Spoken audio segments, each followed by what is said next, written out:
front of me is Samsung Tab S10 Plus, and today I would like to show you how you can operate vibration options. Begin by opening Settings and scrolling down to access Sounds and Vibration. Then hit Vibrate here, and this way mute your device completely, leaving only vibrations. You can also select Sound.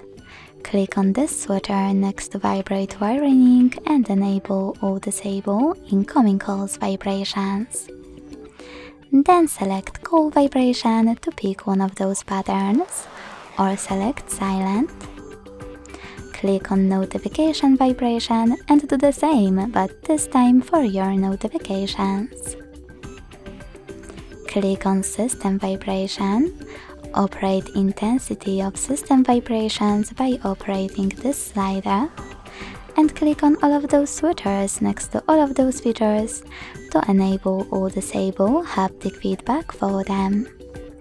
Then go back, click on Vibration Intensity and adjust intensity of system haptics from here. Thanks so much for watching. If you enjoyed this video, leave a like, comment and subscribe. Bye!